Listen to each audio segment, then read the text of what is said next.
வணக்கம். Welcome to life horoscope. நான் உங்கள் சங்கர் நாராயண்.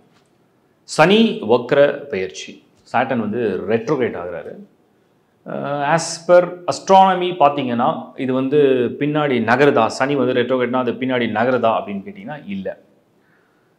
ஒரு சில பார்வையிலாம் அந்த அஸ்ட்ரானமி படி அந்த ஆர்பிட்டில் வந்து அந்த பூமியுடைய சில டிகிரியில் இருந்து சுழலும் போது சில ஸ்லோ மோஷனில் அது பின்னாடி நகர்ற மாதிரி தெரியும். பட் அதுதான் ரெட்ரோகிரேட் அப்படின்னு எடுத்துக்கிறோம். எந்த கிரகமும் அப்படி பின்னாடி நகரது இல்லை, ராகு கேது தவிர. இது வந்து அந்த மாதிரி இது ஒரு இலூஷன் சொல்லலாம், இல்லை அப்படி தெரியும்னு சொல்லலாம். பட் அதுக்கு ஒரு பலன் இருக்குது, அஸ்ட்ராலஜியில் அப்படி ஒரு பலன் இருக்குது. இப்போ சனி பொதுவாக நல்லவரா கெட்டவரா அப்படின்னு கேட்டிங்கன்னா, நல்லது செய்கிறவங்களுக்கு நல்லவர் அப்படின்னு எடுத்துக்கலாம். கெட்டது செய்கிறவங்களுக்கு அந்த காலகட்டங்கள் வரும்பொழுது அதுக்கான பலன்களை கொடுக்குறார். சரி, இப்போ இந்த வக்ரம் வந்து ஆல்ரெடி சனி பெயர்ச்சி நடந்தது, மீனமில் நடந்தது. வக்ரம் என்பது வந்து அந்த மீனமை விட்டுட்டு மறுபடியும் கும்பத்துக்கு வந்திருக்காரா அப்படிங்கிறத நம்ம கன்ஃபார்ம் பண்ணோம். வரல, மீனம்லேயே தான் இருக்கார். மீனத்திலேயே தான் வக்ரம் அடைகிறாருன்னா மீனத்திலே பின்னோக்கி தெரிகிறார், அவ்வளோதான் வித்தியாசம். இன்னும் டீட்டெயிலாக இந்த வீடியோட எண்ணில் நான் இதை பற்றி பேசுகிறேன். உலகளவிய மாற்றங்கள் எப்படி வரப்போகுதுன்னு நான் சொல்கிறேன். மெயினாக சனி தான் ஒரு மனிதனுடைய தொழில் அடையாளம். ஸோ கரியரை தான் மிகப்பெரிய மாற்றத்தை கொண்டு வர போகிறார். எந்தெந்த ராசிக்கு எப்படி வரப்போகுதுன்னு தனித்தனியே ஒவ்வொரு ராசியும் பார்ப்போம். உங்கள் ராசி, உங்கள் லக்னம், உங்கள் ஜனன ஜாதகம்ல பர்டிகுலராக நீங்கள் நோட் பண்ண வேண்டியது, இப்போ சாட்டனுடைய இந்த வக்ர பயிற்சிக்கு சனியுடைய பொசிஷன் என்ன, அவர் யோகரா பாவியா, மிதமாக இருக்காரா, யோகமாக இருக்காரா, பாசிட்டிவாக இருக்காரா, எவ்வளோ ஸ்கோர் பண்ணியிருக்கார், ஷட்பலா ஸ்கோர் என்ன, டோட்டலாக என்னன்றதை நீங்கள் வந்து கணிச்சு வச்சிங்க. www.lifehoroscope.in இந்த வெப்சைட்டில் ஹாரோஸ்கோப் இல்லாதவங்க, அதர் சர்வீஸ் தேவைப்படுறவங்க பயன்படுத்திங்க. இப்போ நம்ம சனி வக்ர காலத்தை முழுமையாக பார்க்க போகிறோம். கும்பம். ஸோ கும்பம் இனி இல்லை துன்பம் அப்படின்னு நிறைய டைலாக் சொல்லிட்டேன். நிறைய பேர் கமெண்ட்ஸில் போட்டிங்க கும்பம் பல துன்பம் வச்சலான்னு. பட் கும்பம் வந்து கொஞ்சம் பெட்டர் ஆகிட்டு வந்து நிறைய பேர் மெசேஜ் நான் ரிசீவ் பண்ணியிருக்கேன். எனக்கே ரொம்ப பாசிட்டிவாக ரொம்ப சந்தோஷமாக இருக்குது. கும்பம் அந்த ஜென்ம சனி வந்து விலகின உடனே நிறைய பேருக்கு ஸ்ட்ரெஸ்ஸு குறைஞ்சிருக்கு, ஆப்பர்ச்சுனிட்டி கிடைச்சிருக்கு, ஜாப் கிடைச்சிருக்கு, குழந்தை கன்சீவ் ஆகிட்டுன்னு சொல்லியிருக்காங்க. அதெல்லாம் ரொம்ப சந்தோஷமாக இருந்தது. மேரேஜ் ஃபிக்ஸ் ஆகிடுச்சு. ரிலேஷன்ஷிப்பில் இருந்தோம், அதில் நிறைய முரண்பாடான கருத்துக்களோட பிரிஞ்சு 2 பேரும் வார்த்தை போரில் வந்து நாங்கள் 2 பேரும் எங்கள் இருவரையும் தாக்கி கொண்டோம், இப்போ அதுலேருந்து நாங்கள் விடுபடுறோம் அப்படிங்கிற மாதிரி எல்லாரும் சொன்னதெல்லாம் கேட்கும் போது சந்தோஷமாக இருக்குது.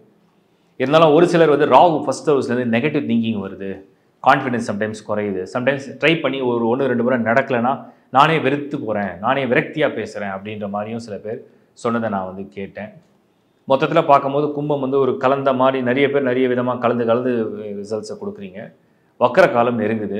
பாஸ்டில் வந்து ஜென்ம சனி அது கொஞ்சம் உங்களை போட்டு நல்லாவே ஒரு ஒரு ஒரு குலுக்கியிருக்கோம். இப்போ செகண்ட் ஹவுஸில் ஷிஃப்ட் ஆன சனி மறுபடியும் முன்னாடி வந்துடுவாரா, ஃபஸ்ட் ஹவுஸ்க்கே வந்துடுவாரா, ஜென்ம சனியாக வந்துடுவாரான்னு டவுட் நிறைய பேர் கேட்டாங்க. அது வரல, அதுக்காக தான் அந்த வீடியோவை ப்ரிப்பேர் பண்ணேன். ஏன்னா அது வந்து வக்ர கதி அடித்தாலும் ரெட்ரோகேட் ஆனாலும் பின்னாடி வந்து கும்பத்திலேயே மறுபடியும் பொசிஷன் எடுக்காது. முதல்ல இந்த கன்ஃபர்மேஷன் அப்படி எடுத்தால் அது ராகுவோடு சேர்ந்துடும். ஸோ அந்த கன்ஜெக்ஷன் கிடையாது. அந்த கன்ஜெக்ஷன்லனா வந்து உங்களுக்கு வந்து அந்த நெகட்டிவ் கன்ஜெக்ஷன் கிடையாது. இது ஃபஸ்ட்டு உங்களுக்கு வந்து ஒரு கிளாரிட்டி கொடுத்துட்றேன். ரெண்டாவது, செகண்ட் ஹவுஸில் இன்னும் வந்து சனி வந்து ரிமைன்ஸ் த சேம் பிளேஸ், அது செகண்ட் ஹவுஸில் தான் இருக்குது. பட் அங்கேயே அதுக்குள்ளேயே வக்ரம் தான் நிறைய பேர் கேட்டாங்க. எஸ், அதான் உண்மை. அதே இடத்துல சனி வந்து வக்ரம் அடைகிறது தான் உண்மை. அதுக்குள்ளேயே பின்னோக்கி வரார். சரி, அப்படி வரும்போது அது என்ன மாதிரியான இன்ஃப்ளூயன்ஸை பண்ணும்? சனி வந்து உங்களோட ராசிநாதன், lord of 1 and lord of 12. மெயினாக ராசிநாதன் தான் தலைனா மூளை, அறிவு, எமோஷன், புத்தி, நம்ம சிந்தனை எல்லாமே அந்த ராசியை கனெக்ட் பண்ணிடும். அப்போ அந்த சனி வந்து செகண்ட் ஹவுஸில் போய் வக்ரம் அடையும் போது ஏகப்பட்ட கனவுகள், ஏகப்பட்ட ஒரு ஆசைகளோட கடந்த காலத்தில் நீங்கள் வந்து போராடி ட்ரை பண்ணி நடக்காத விஷயங்கள்லாம் இப்போ மறுபடியும் அதை முயற்சி எடுக்க போகிறீங்கன்னு அர்த்தம். நீங்கள் அடுத்த ஒரு 137 நாட்கள், நான் சொல்கிறது ஜூலை 13லேருந்து நவம்பர் 27க்குள்ளே இந்த 137 நாட்கள், 4.5 மாதம், 4.5 months இது. இந்த காலகட்டத்தில் என்னெல்லாம் உங்களுக்குள்ள இன்பில்டாக உங்கள் ஆழ் மனசில், உங்கள் சப்கான்ஷியஸில் வந்து நீங்கள் வச்சுருந்தீங்களோ அதெல்லாம் இப்போ வந்து மறுபடியும் வந்து டோட்டல் ரீகால் மாதிரி எல்லாத்தையும் ரீகால் பண்ண போகிறீங்க. ரீகால் பண்ணி வெளியே கொண்டு வர போகிறீங்க, அதை ஆக்ஷனில் கொண்டு போக போகிறீங்க, அதை எக்ஸிக்யூட் பண்ண ட்ரை பண்ண போகிறீங்க. அந்த மாதிரி ஒரு மைண்ட் செட் கொண்டு வந்துடும்.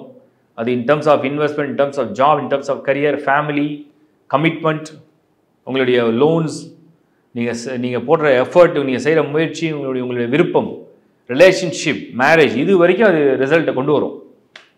அந்த மாதிரி ஒரு நேரம் தான் இந்த வக்ர காலம்.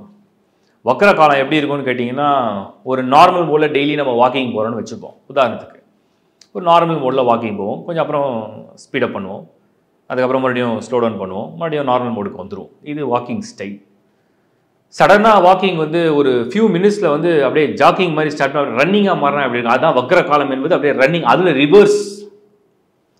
ரிவர்ஸ், இதுதான் வக்ர காலம். இந்த வக்ர காலம் வந்து கும்பத்துக்கு உள்ள ஒன்று இருக்குது. உங்களுக்குள்ள நிறைய ஆசை இருக்குது, நிறைய கனவு இருக்குது. அது அப்படியே புதைச்சி வச்சுருக்கீங்க, யார்கிட்டையும் சொல்லாமல் உள்ளே வச்சுருக்கீங்க. ஜெயித்த பிறகு சொல்கிறேன், நடந்த பிறகு சொல்கிறேன், அதை வந்து சொல்ல வைக்கிறதுக்கு ஒரு நேரம் தான் வந்திருக்கு. வக்ர காலம் அதுதான். ஸோ உங்கள் மனசுக்குள்ளே இருக்கிற கனவு, ஆசை, எண்ணம், அந்த புரிதல், அதில் உள்ள ஒரு ஆழ் மனசில் பதிஞ்சிருக்கிற நீண்ட நெடுங்கால போராட்டம், அதெல்லாம் இப்போ வந்து வெளியில் கொண்டு வந்து அதை அப்ளை பண்ணி, அதை எக்ஸிக்யூட் பண்ணி, அதை செயலாக மாற்றி, அதை ஆக்ஷனில் கொண்டு வந்து அந்த ரிசல்ட்டை வந்து ஒரு சக்ஸஸ் பண்ணி மற்றவங்ககிட்ட அப்படி ப்ரூவ் பண்ணி ஒரு கார்டை கையில் கொடுத்து yes I have done it.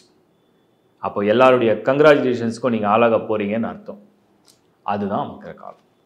அது கொஞ்சம் டென்ஷன் கொடுக்கும், ஸ்ட்ரெஸ்ஸு கொடுக்கும். சாதாரண வேலையாக இருந்தால் பரவாயில்ல, திடீர்னு வந்து ஒரு பெரிய சேலஞ்சில் இறங்க போகிறீங்கன்னு சொன்னால் அது ஒரு டென்ஷன் கொடுக்கும், ஸ்ட்ரெஸ்ஸு கொடுக்கும், ஒரு மாதிரி ஒரு பதட்டம் கொண்டு வரும். நீங்கள் நிதானத்தை இழக்காமல் அமைதியாகவும் பொறுமையாகவும் ட்ரை பண்ணினா, பொறுமையே கூட இருக்க விடாது, பொறுமையே சோதிக்கும், காமாக அது வேலை செய்ய விடாது. பட் எல்லாமே கடைசியில் ரிசல்ட்டை கொடுக்கும். ஆனால் அந்த போராட்டம் ஒரு மாதிரி தான் இருக்கும். So prepare well. அது ஒரு சிங்கிள் லைனில் ஃபோக்கஸ் பண்ணி பாருங்கள், ரிசல்ட் கேரண்டீட். Best wishes. இந்த சனியுடைய வக்ர கால பலன்கள் ஒரு பொது பலன் தான். இதில் நிறைய பேர் கேட்பீங்க, இது எந்த டேட்லேருந்து எந்த டேட்? 13th ஜூலை, 13 ஜூலையில் ஸ்டார்ட் ஆகுது. நவம்பர் 27 வரைக்கும் வக்ர காலம். மீன ராசியிலே தான் இருப்பார், கும்பத்துக்கு வர மாட்டார். ஆல்ரெடி சனி பெயர்ச்சி நடந்தது வந்து மார்ச் 29, 2025. இப்போ இதே 2025 ஜூலை 13லேருந்து நவம்பர் 27 வரைக்கும் சனி பின்னோக்கி நகர்றது மாதிரி தெரியும். இதுதான் இதோடைய கால்குலேஷன். சில பேர் கேட்டாங்க, வாக்கிய பஞ்சாங்கப்படி இன்னும் சனி பெயர்ச்சி நடக்கலைன்னு சொல்கிறாங்க, எது உண்மை? வாக்கிய பஞ்சாங்கப்படி சனி பெயர்ச்சி நடக்கலைன்றது நம்மளுடைய முன்னோர்கள் வழியில் ஃபாலோ பண்ணுற ஒரு விதிமுறைப்படி. திருக்கணித பஞ்சாங்கப்படி ஆஸ் பர் அஸ்ட்ரானமி சாட்டனுடைய டிரான்சிஷன் ஆல்ரெடி நடந்தது, அது இப்போ வக்ரம் அடையுது. அந்த கால்குலேஷனை பேஸ் பண்ணி தான் ப்ரிடிக்ஷனுக்கு இந்த திருக்கணித பஞ்சாங்கம் நல்லாவே புரிஞ்சு வரும். ஸோ அதனால் குழப்பம் வேண்டாம். அடுத்தது வந்து நான் சொன்ன மாதிரி சனி இந்த வக்ர காலங்கள் நடக்கும் பொழுது இந்த பாஸ்டில் வந்து பண்ண பிளான் எல்லாம் எக்ஸிக்யூட் பண்ணுறதுக்கு ஒரு சரியான நேரம். பொதுவாக சனி வக்ரம் அடைகிறது நல்லதா அப்படின்னு கேட்டீங்க, உலகத்துக்கு நல்லதா? பொதுவாக சனி வக்ரம் அடைச்சா உலகத்துக்கு நல்லதா அப்படின்னா, மீனமில் சனி இருக்கும்போது வரும்போதே நம்ம முன்னாடியே ஒரு அலர்ட் கொடுத்தோம். உலகத்தில் உள்ள பேரழிவுகள், குறிப்பாக வந்து நீர் சம்பந்தப்பட்ட பொருள், கடல், அதே மாதிரி வந்து இயற்கை சீற்றங்கள், வெள்ளம் சொல்கிறது, இந்த மாதிரி ஒரு கடல் வழி சம்மந்தப்பட்டது, இதெல்லாம் சம்மந்தப்பட்ட பிரச்சனைகளை இயற்கையாக கொடுக்கும்னு நம்ம சொன்னோம். பட் இதெல்லாம் வந்து இப்போ ரிசால்வ் பண்ணுற ஒரு டைமாக வக்ர காலம் அமையும். ஸோ இந்த வக்ர காலம் என்பது என்னெல்லாம் அது ட்ரபிளை க்ரியேட் பண்ணிச்சோ, என்னெல்லாம் அது ட்ரபிளை கொடுத்துட்டே இருந்ததோ, அதை வந்து எப்படியாவது ரிசால்வ் பண்ணுறதுக்கு இந்த வக்ர காலம் பயன்படும். பார்க்கறதுக்கு முதல்ல ஒரு ஆக்ரோஷமாக தெரியும், அதுக்கப்புறம் எல்லா பிரச்சனையும் சமாதானப்படுத்தும். அந்த மாதிரி ஒரு காலகட்டம் தான் இந்த வக்ர காலகட்டம்.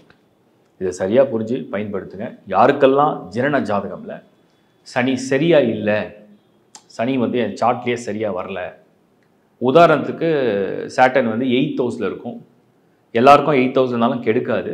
ஒரு பாவியுடைய வீடு, அதாவது அசுபருடைய வீட்டில் சனி இருந்து அது குரு பார்க்காம சுபர் சேராமல் சனியே சுபத்தன்மையாக இல்லாத கிரகமாக வந்தால், அப்போ தான் வக்ர காலமாக இருந்தாலும் நல்ல காலமாக இருந்தாலும் சாட்டரோட இன்ஃப்ளூயன்ஸ் வரும்போது தான் கொஞ்சம் ட்ரபிள் கொடுக்க ஆரம்பிக்கும்.